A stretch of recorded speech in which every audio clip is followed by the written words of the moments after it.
Olá pessoal, começa agora mais uma videoaula do nosso canal Aprenda a Língua Portuguesa. Em primeiro lugar, inscreva-se no nosso canal para não perder nenhuma das nossas próximas videoaulas.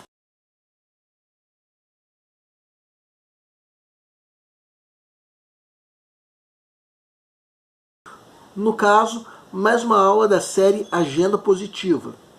Tal como as outras aulas dessa série, essa aula exige uma leitura prévia do material didático que já está disponibilizado desde a nossa aula passada na descrição, no caso da videoaula, como também está na descrição dessa videoaula. Se quiser conferir, o material didático dessa aula é o de nome MD005.docx. Bem, como nós já dissemos em outras aulas dessa série, nós mostraremos o outro lado das notícias que a imprensa divulga. Como ponto de partida para essa aula, nós vamos discutir uma questão que caiu na parte de Ciências Humanas do Enem de 2017. Uma questão que de alguma forma era ligada ao tema da violência.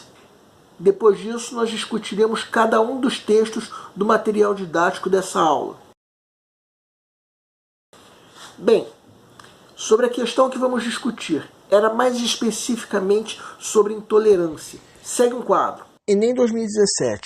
Após a Declaração Universal dos Direitos Humanos pela ONU em 1948, a Unesco publicou estudos de cientistas de todo o mundo que desqualificaram as doutrinas racistas e demonstraram a unidade do gênero humano. Desde então, a maioria dos próprios cientistas europeus passou a reconhecer o caráter discriminatório da pretensa superioridade racial do homem branco e a condenar as aberrações cometidas em seu nome. A posição assumida pela Unesco a partir de 1948 foi motivada por acontecimentos então recentes, dentre os quais se destacava: A. Ataque feito pelos japoneses à base militar americana de Pearl Harbor. B. Desencadeamento da Guerra Fria e de novas rivalidades entre nações. C. Morte de milhões de soldados nos combates da Segunda Guerra Mundial. D. Execução de judeus e eslavos presos em guetos e campos de concentração nazistas. E. Lançamento de bombas atômicas em Hiroshima e Nagasaki pelas forças norte-americanas. Peço para que deem uma pausa antes de ser dado o gabarito. O gabarito é letra D. Por quê? Porque o assassinato de milhões de judeus pelos nazistas durante a Segunda Grande Guerra foi considerado um crime de genocídio, desses que na época nem se percebeu que se estava cometendo. Os nazistas se consideravam membros de uma raça superior e por isso se deram ao direito de exterminar as, segundo eles, raças inferiores. Com isso, a ONU promulgou a Declaração Universal dos Direitos Humanos para garantir vários direitos, entre os quais o direito à vida e liberdade independente de raça, etnia ou seja lá o que for. Bem, no caso trata-se de uma questão muito mais da disciplina de História. Mas nós comentamos essa questão aqui para nós vermos um ato de violência que fez parte das ações do homem durante a Segunda Guerra Mundial. A guerra acabou, é verdade, mas a violência continua em grande escala na humanidade. Agora vamos analisar o primeiro texto do nosso material didático. Trata-se de uma reflexão do cronista Rafael Montes sobre de onde vem a violência que tanto nos assusta. O primeiro parágrafo já chega mostrando uma coisa curiosa. A violência assusta, não é verdade? Por trás disso, existe um fetiche muito sedutor que colabora com isso. Segue um quadro. O fetiche da violência de Rafael Montes. Esse texto fala de um caráter ambivalente da violência, que ao mesmo tempo que é algo repugnante e negativo, tem um caráter sedutor. Vamos começar pelo primeiro parágrafo.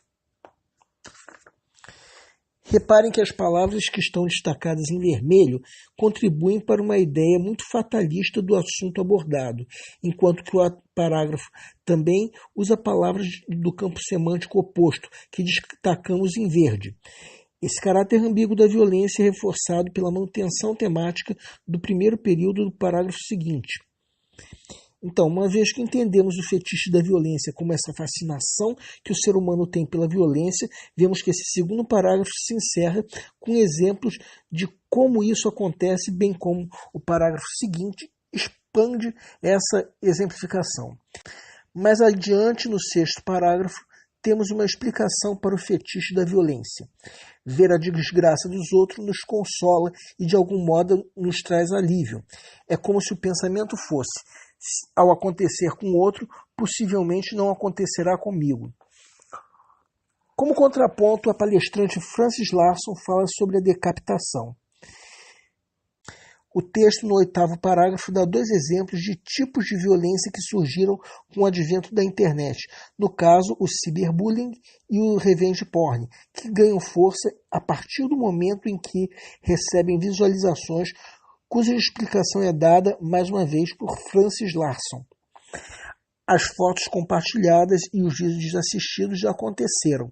Estão distantes em nível temporal e espacial de quem assiste a eles, o que dá ao usuário uma sensação de distanciamento. Aquilo já aconteceu e não tem nada a ver comigo.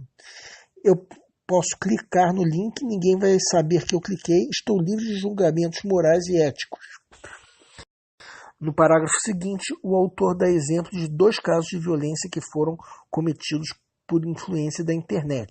Essa ideia é retomada no parágrafo seguinte, à conclusão, dizendo que a impunidade predomina, o que encerra o texto. É horrível, mas é a nossa natureza.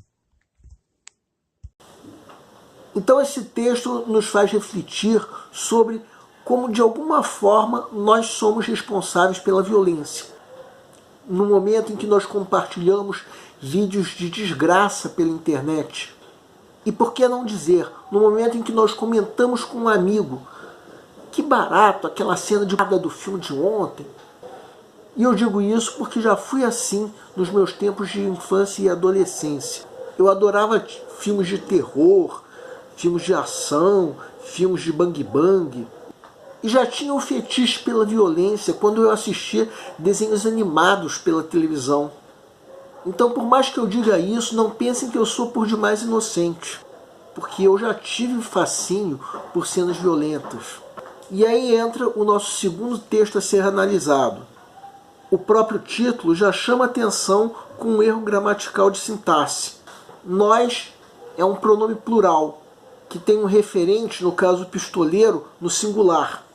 Que figura de linguagem é essa? Ponto para quem responder. Sinapse de número. Quem quiser conferir a matéria é a nossa videoaula de número 31, que pode ser acessada pelo link acima. Ocorreu uma concordância com um termo ausente na frase. O certo não seria ou eu o pistoleiro, ou nós os pistoleiros. Então ocorreu um erro de concordância que, é claro, foi proposital. Qual é a explicação que nós podemos dar para isso? Acompanhe minha linha de raciocínio. Esse conto narra uma cena típica de um filme de faroeste. Um filme cheio de violência. Então se trata de um único pistoleiro e uma plateia. Uma plateia que pode ser composta tanto por pessoas numa sala de cinema, quanto por pessoas que estejam assistindo esse filme em casa. E cada uma dessas pessoas se sente como se fosse o próprio pistoleiro. Muitos especialistas concordam que se você está assistindo um filme como esse, o teu desgaste é o mesmo que você teria se a cena fosse real. Porque quem está assistindo o filme se identifica com o personagem. E esse personagem morre no final. E é isso mesmo que acontece com quem assiste um filme desse tipo. Morre de alguma maneira. Agora vamos ao terceiro texto. Trata-se de uma tira de quadrinhos da personagem Mafalda. Uma personagem que luta pela paz e que se rebela com o estado de violência do mundo. Nessa tirinha, a mãe critica que ela esteja vendo uma cena de amor. E a mãe então dá para a filha um conto de fada que esse contém, no caso, uma cena de violência. E a Mafalda reflete: para qualquer idade, um beijo é muito melhor do que um crime. Então, o que a tira mostra é o quanto o próprio conteúdo de tudo que a criança lê ou assiste é tão inadequado quanto aquilo que a censura veta. O quarto texto é uma entrevista dada pela escritora e filósofa Viviane Mosé. Perguntam a ela: por que tudo nos parece tão ruim? Ela relaciona ao modelo de discurso vigente, que, se nós formos seguir pelo texto 1, tem a ver com a propagação da violência que a mídia como um todo faz. Embora ela, a Viviane Mosé, tenha uma visão relacionada à crise particular de cada um. E coloca que a inteligência nos dias de hoje está velha, ou melhor, ultrapassada para o mundo em rede. Podemos apontar aí os exemplos de violência propagada pela internet que foram apontados no nosso primeiro texto. Ela coloca que aí está entrando uma geração que vai gerar novos fluxos para a sociedade. É hora de recriar o mundo, como ela disse. E o texto 5 é uma coletânea de 2 fotos que fazem parte de uma mesma série intitulada Bala Perdida, da fotógrafa Ana Kahn. Uma série criada, segundo ela, a partir de uma manchete de jornal do ano de 2002, que dizia que a cada 6 dias uma pessoa morria vítima de bala perdida no Rio de Janeiro. Então a ideia dela foi tirar foto dos locais onde essas pessoas morreram, mas no momento em que esses locais estivessem desertos, à noite, de madrugada. Assim, os cenários vazios dariam a ideia da ausência dessa pessoa, ou de uma solidão, e esse vazio de fato é sentido quando nós vemos essas fotos. Na série, o título de cada foto é o nome da pessoa que morreu, e a legenda também contém esse nome, bem como a idade em que essa pessoa morreu, em que bairro estava e o que estava fazendo no momento da morte.